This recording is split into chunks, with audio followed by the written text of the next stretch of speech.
श्रीगोवर्धननाथ पादयुगलं हय्यङ्गवीणाप्रियं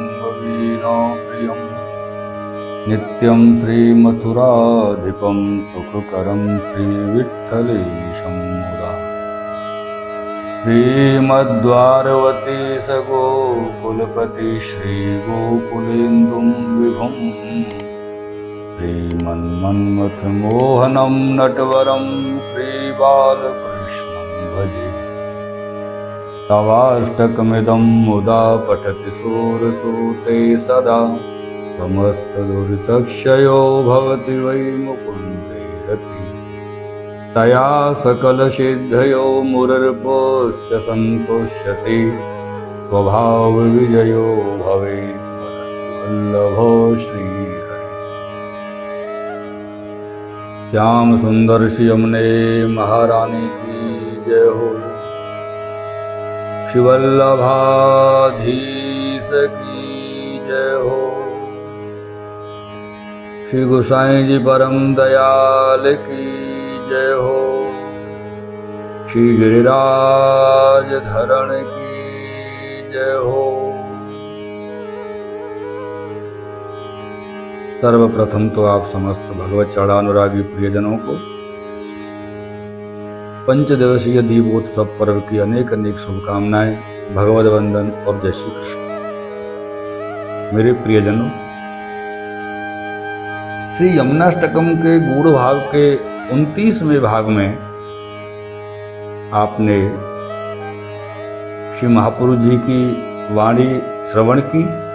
श्री महापुरुष जी ने आज्ञा की है यमुनाष्टक के लिए, स्वभावो विजयो भवेत् वदति वल्लभ श्रीहरे। और तदोपरांत में आपने श्रवण किया मुररिपुश्च संतुष्यति। यहां से आगे ये जो 30वां भाग प्रारंभ हो रहा है, यहां पर आप आज्ञा कर रहे हैं इस स्तोत्र के अध्येता को भगवान श्री मुकुंद परितोष पूर्वक अपनी भक्ति प्रदान करते हैं। श्री मुकुंद जीव मात्र को जब प्रसन्न होते हैं तब प्राय मुक्ति का ही दान करते हैं।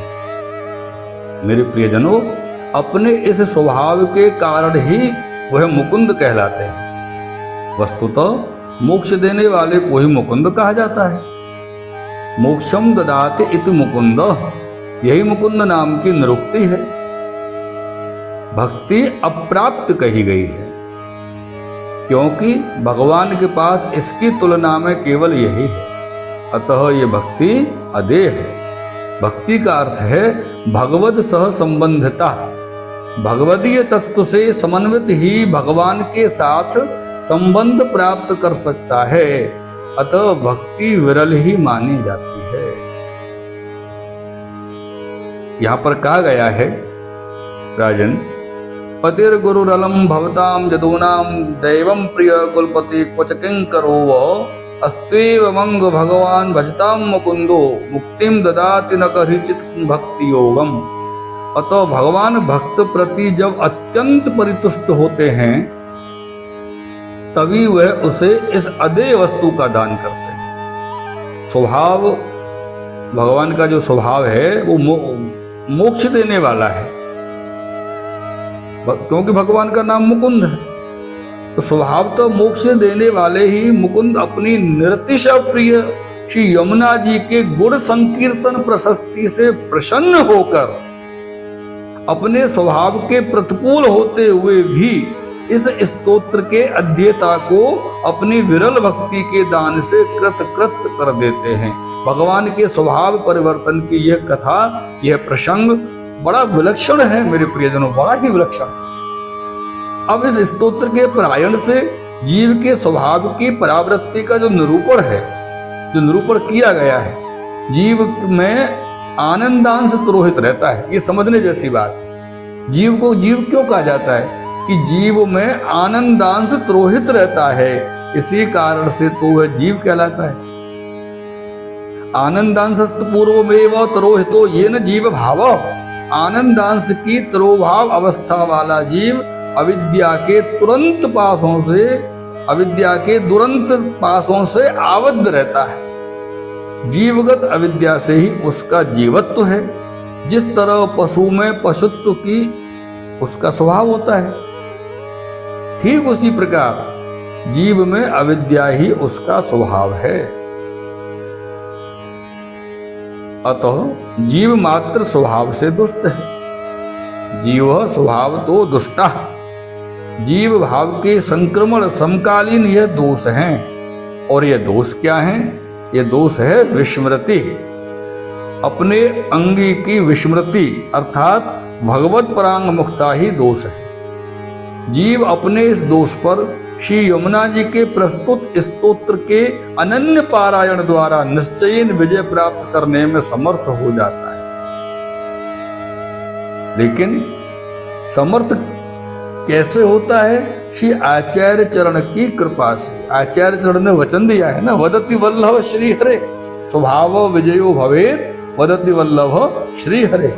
यह आचार्य चरण की कृपा से जीव अपने स्वभाव पर निश्चयीन विजय प्राप्त करने में समर्थ हो जाता है मेरे प्रिय। और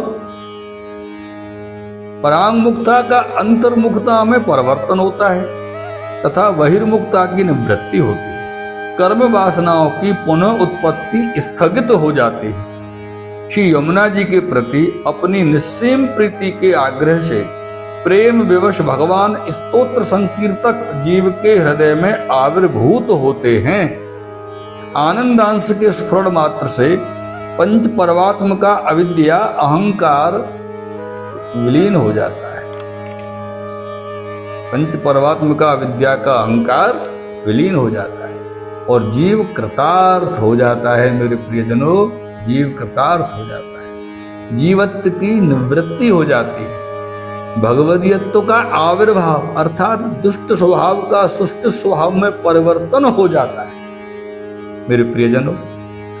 अनेकों जन्मों के तपश्चरण से भी दुस्साध्य यह कृतकृत्यता स्वभाव पर यह विजय स्तोत्र के पाठ मात्र से क्यों कर सिद्ध मानी जा सकती है, ये भी एक प्रश्न आता है। इसके समाधान में इस असंभाव्य चमत्कृति की प्रतीति के प्रतिपादन में जो प्रमाण है वो क्या है कि आप्त वाक्य ही प्रमाण कहा गया है। कौन सा वाक्य? स्वभाव विजयो भवेत् वदति वल्लभ श्री हरे। आप्त वाक्य ही प्रमाण कहा गया है। आप्त वाक्यमेव प्रमाणम, स्वयं प्रतीत करने वाले का कथन ही आप्त वाक्य कहा जाता है। भगवत संबंधी ही भगवत अनुभूति कर सकता है, ये तो आप सब जानते ही हैं। क्योंकि भगवत अनुभूति के लिए भगवत संबंध होना आवश्यक है। जिससे संबंध नहीं उनकी अनुभूति कैसे कर पाएंगे? असंभव है। इसलिए भगवत संबंधी ही भगवत अनुभूति कर सकता है और भगवान के स्वरूप को वही जानता है जो निरंतर भगवत सानिध्य में रहता हो। इसके लिए श्रीमद् आचार्य चरण साक्षात श्री हरि संबंधी हैं।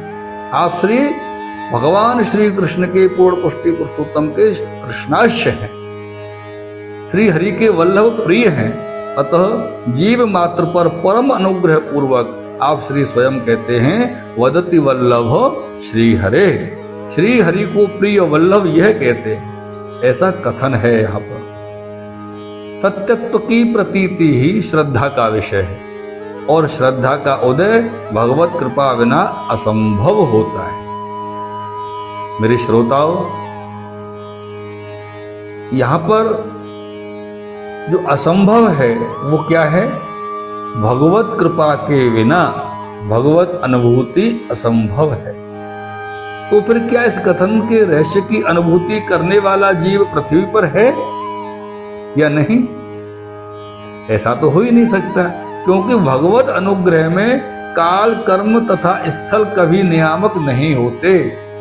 ये जीव कहां पर कौन से स्थान पर हो सकता है इसको कोई नहीं जानता। श्री ठाकुर जी जानते हैं और ठाकुर जी से संबंधित वो जीव जानता है जिस भी किसी स्थान पर है, और गोविंद में जिसकी, मुकुंद में जिसकी लगन है, संबंधता है, वो जानते हैं। इस प्रकार से मेरे प्रियजनों, इस श्री यमुनाष्टकम के गूढ़ भाव के 30वें भाग का विश्राम हो रहा है और इसी भाग के साथ श्री यमुनाष्टकम के गूढ़ भाव का जो श्री यमुना जी की कृपा से प्रारंभ हुआ था, यहाँ विश्राम किया जा रहा है।